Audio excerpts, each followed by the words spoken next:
Mesdames, Messieurs, bonjour et bienvenue sur notre chaîne YouTube. Ici nous vous donnons la clé, alors si vous êtes nouveau, abonnez-vous et cliquez sur la cloche de notification pour ne plus rien manquer. Cela fait, on peut commencer. Crise de confiance entre le gouvernement et le CNT. Le divorce est inévitable entre Assimi Goïta et Kokala Maïga. La crise de confiance entre le gouvernement et le CNT, avec au centre le Premier ministre Dr Kokala Maïga, a fini par donner raison aux détracteurs du Premier ministre qui l'ont accusé de n'être pas un rassembleur et par conséquent qu'il doit partir. Désormais, les faits s'enchaînent et corroborent tous vers une seule et même conclusion, que le gouvernement actuel ne peut pas conduire les réformes à bon port et qu'il y a une certaine obligation, voire une nécessité pour le président de la transition de divorcer avec son Premier ministre pour donner à la transition toutes les chances de réussite. Le bateau des réformes ne pourrait plus être piloté par ce gouvernement qui s'est fait trop d'inimitié et qui excelle dans l'amateurisme, l'arrogance, le mépris et la suffisance, alors qu'une transition par excellence est une période d'inclusivité, de consensus.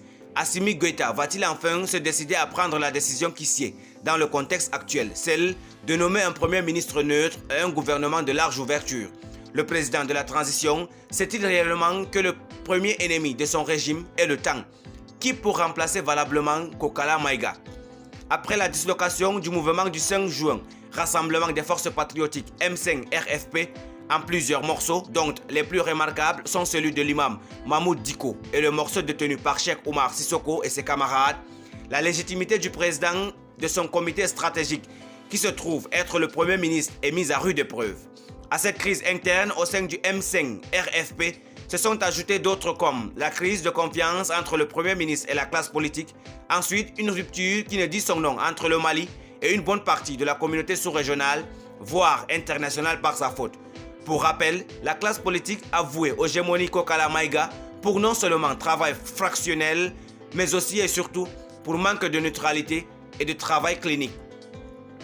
Comme si ces crises ne suffisent pas, c'est au CNT que le Premier ministre vient de s'attaquer pour ce que le Parlement de la transition vient de faire, à savoir l'adoption d'une loi électorale défigurée et qui ne prend pas en compte les aspirations de changement voulues par le peuple malien. Selon Kokala Maïga, une lecture totale erronée pour les membres du CNT qui pensent pouvoir déjouer les manœuvres dilatoires du Premier ministre, mu par le seul désir d'assouvir ses ambitions politiques et celles d'un groupuscule.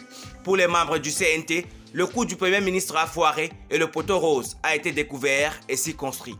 Aujourd'hui, il ne fait l'ombre d'aucun doute que le Premier ministre actuel a montré toutes les limites et qu'il ne pourra pas conduire les réformes censées redonner espoir à notre pays et à sa démocratie. Donc, il revient rapidement au président de la transition de se débarrasser du gouvernement actuel pour composer un autre plus inclusif avec un Premier ministre neutre à sa tête. Toute autre décision serait fallacieuse et permettra d'accuser un énorme retard sur le chronogramme déjà surchargé. S'agissant du portrait robot du Premier ministre idéal, il n'a pas à chercher loin.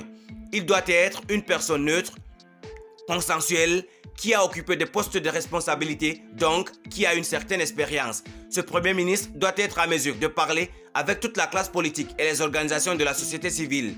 Il ne doit pas avoir un agenda politique et sa mission sera de rassembler les Maliens autour des défis auxquels le Mali est confronté. En définitive, si rien n'est fait d'ici peu de temps, les résultats escomptés ne seront pas obtenus et le Mali risque de s'installer durablement dans des crises. Aujourd'hui, il ne faut pas se voiler la face. Les prémices d'un échec patent sont visibles. Merci pour votre aimable attention. Si vous êtes nouveau, n'oubliez pas de cliquer sur la cloche de notification et de vous abonner à la chaîne. Merci, à très bientôt pour une nouvelle vidéo.